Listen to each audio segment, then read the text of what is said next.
আমার এখানে প্রায় ১২০০ বাচ্চার ব্রুডার হচ্ছে। অনেকেই আমাকে ফোন দেয়, মেসেজ দিয়ে জানায় যে তাদের ব্রুডারের বাচ্চা অনেক নষ্ট হয়ে যাচ্ছে, মারা যাচ্ছে ব্রুডার অবস্থায়। আসলে ১২০০ বাচ্চার মধ্যে এই পর্যন্ত আমার আজকে ৩ দিন বয়স হলো বাচ্চাগুলার, ৪টা ৩টা পাখি মারা যায় নাই। তো এগুলা মেন কারণে মারা যায় আপনাদের তাপ নিয়ন্ত্রণ সঠিক হয় না, হয় বেশি হচ্ছে না হয় কম হচ্ছে, এরকম নিয়ন্ত্রণ তাপটাই আপনাদের মেন কন্ট্রোল করতে হবে। এখানে আমার 4টা বাল্ব দেওয়া আছে, একটা ১০০ পাওয়ারের বাল্ব আর 3টায় 40 পাওয়ারের বাল্ব দেওয়া আছে।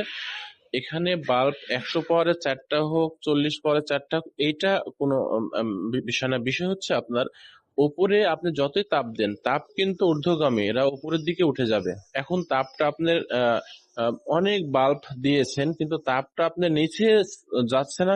এই বোর্ডারটা, আমার বোর্ডার যেটা দেখতে পাচ্ছেন, ঢাকনা উপরে ঢেকে দেওয়া আছে সুতার কাপড় দিয়ে, এখন আপনার তাপ যতই দেন উপরে উঠে যায়। তাপগুলো তো নিচে নামতে হবে, বাচ্চার শরীরে গাঁথতে হবে, তবে তো বাচ্চা ঠিক থাকবে।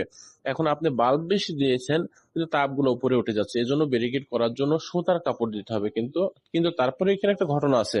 আপনাদের সবসময় যদি আপনারা বোর্ডার কন্ট্রোলার ব্যবহার করেন তাহলে সবচেয়ে বেশি ভালো হয়। বোর্ডার কন্ট্রোলার ব্যবহার করলে আপনার বোর্ডারের মধ্যে যতটুকু তাপের দরকার অতটুকু নেওয়ার পরে কিন্তু বাল্ব সব অফ হয়ে যাবে।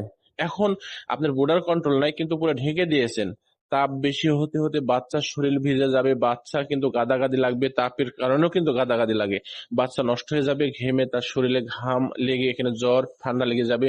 যার জন্য দেখেন আমি মাঝে মাঝে ছিদ্র করে দিয়েছি, এই যে এখানে দেখেন, এই জায়গাতে ছিদ্র করছি, এই জায়গাতে করছি, যাতে ভিতরের অতিরিক্ত যে তাপগুলা থাকবে বের হয়ে সুযোগ আহ, থাকে এবং বাইরের বাতাসে ঢুকতে পারে। বাচ্চা কিন্তু আমার একেবারে সুস্থ সবল রয়েছে, কোনো সমস্যা নাই। এজন্য আপনারা তাপ নিয়ন্ত্রণ গুলো একদম সঠিক রাখবেন। হ্যাঁ, এগুলা আপনি বেশি কন্ট্রোল করবেন। সবাই ভালো থাকবেন, সুস্থ থাকবেন। আসসালামু আলাইকুম।